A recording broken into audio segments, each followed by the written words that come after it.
Media for the Hill newspaper here in Washington. So, Joe, great to see you. We opened the show tonight with the story that I think is significant. It's come to our attention, and it's true, that NBC brass, the people who run it, Andy Lack, who runs the news division, knew that the famous Access Hollywood tape was being leaked to the Washington Post, that it was done intentionally because they wanted to distance themselves from Trump, but they wanted to hurt Trump before the presidential debate 2 days later. Does that come as a shock to you, who covers television? Well, first I have to push back a little bit. We don't know definitively that Andy Lack had knowledge of that. I understand that it's scuttlebutt within our bubble, but we don't have a definitive report or confirmation of that. I can say that definitively, yes. Okay, you can say that. I'm hesitant to do that. Right.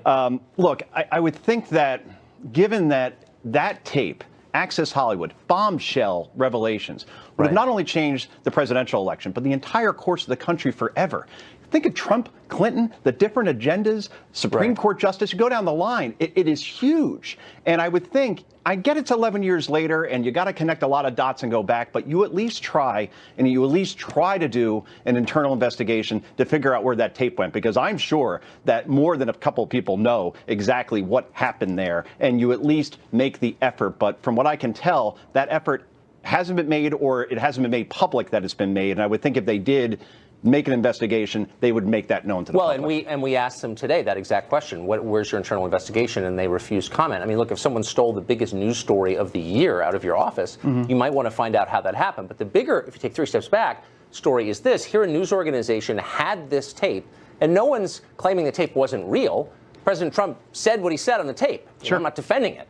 But that was their intellectual property. They owned it, and yet they surreptitiously fed it to another news organization. Can you think of any precedent for that? Have you ever seen anything like that or heard of anything like that ever? No, I've never seen that actually happen, Tucker. But you know, I'm sure that NBC News would have wanted their hands on it first, and how it got to the Washington Post. Again, that's what investigations are for, and that's why you conduct them. But, you know, this is how things are now in news, Tucker, in terms of reporters asking people to commit illegal acts and leak information. Nicholas Kristof, and I asked your producers right before I came on, can you put together this tweet real quick that he put out last week? Nicholas Kristof won Pulitzers at the New York Times, and he actually solicited information on Twitter saying, please send Donald Trump's tax returns. There it is on screen. Here's the New York Times address.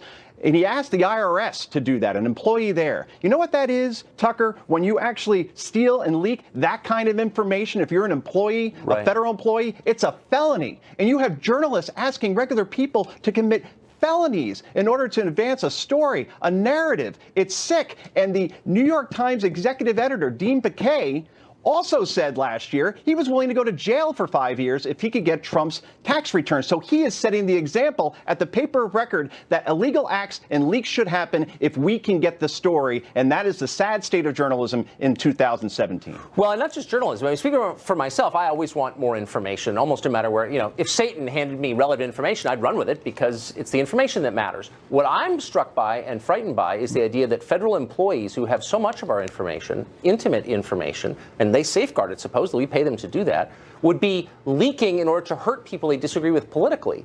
That's scary, from behind a cloak of anonymity. I mean, that's when you get government trying to destroy people on the basis of difference of belief. I mean, that I can't imagine anything scarier than that. No, it should be very alarming for everybody out there. And with this report on MSNBC tonight as far as the 2005 tax returns, the real story I can see so far is that those got leaked by somebody, not what's in them, as far as I can tell, unless they're saving it for the end of the show.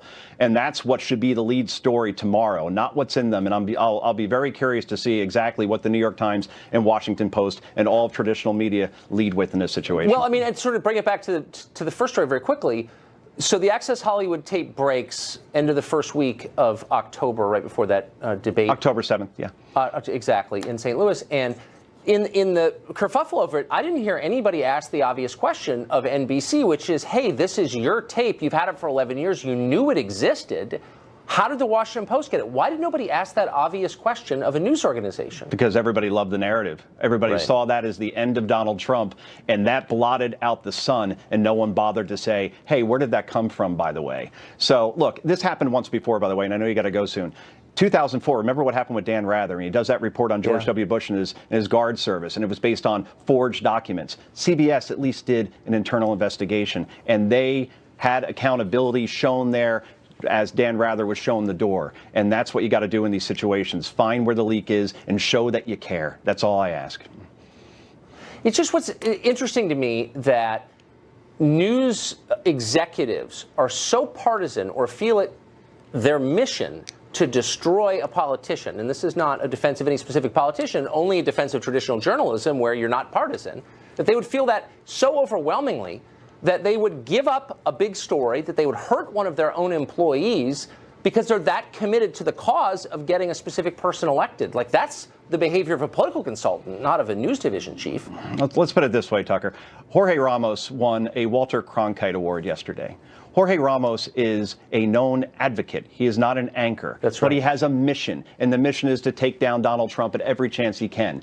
So then the people behind the Walter Cronkite Award, which is obviously an iconic name in this business, and they say, we're going to give it to Jorge Ramos, because not because he's doing good journalism, because we agree with the message. And that's the state of journalism today, where it's all about the narrative and not about the responsibilities that we're supposed to have, which is to be objective. Here's what Ramos said last year. He said neutrality is not an option when it comes to Donald Trump, and he gets a Walter Cronkite Award. Right, and the problem is not that they have opinions. I have tons of opinions. The problem is you're not an anchor. You're so emotionally engaged in a story that you can't see it clearly. You should not be covering it. If you feel, if you're waking up in the middle of the night in rage over something, whoa, back off a little bit, and these people aren't. Will you stay right there for a second? I want you to react to this. This here is the full statement from a senior administration official about tonight and about those tax returns from 2005. And we're quoting now. Okay. You know you are desperate for ratings when you're willing to violate the law to push a story about 2 pages of tax returns from over a decade ago.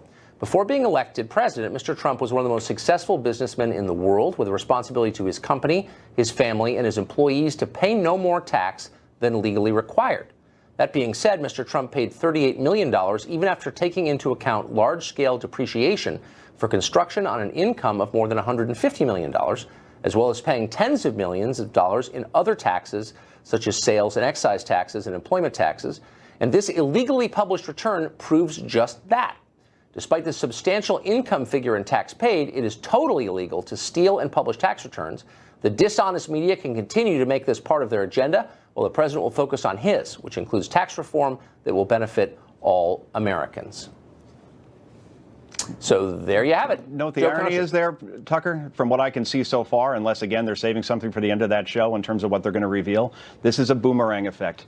And it's supposed to be something, an object thrown at Donald Trump to hurt him. And instead, it's going to come right back, and this will hurt media and the people against Trump even further, because this, as far as I can tell, is a nothing burger. Unless there's something else there that I'm missing, this is going to have the same boomerang effect that his 95 tax returns had during the election, where everybody said, see, Donald Trump, you didn't pay a lot of taxes. And Trump actually turned it, I think, into a positive, where he said, yeah, I know the tax system. I didn't pay what I didn't have to pay. And people were almost applauding, like, yeah, I would do the same thing. So that's the effect I think seeing here. When you try too hard to go after somebody, it's a boomerang effect. You end up hurting yourself. Yeah, it makes me anxious for tax reform. Under 30%, I look on in envy. As accountants. But, you know, it's more than zero, which is what a lot of people thought. Joe, thanks a lot for this. I appreciate it. Thanks, Tucker.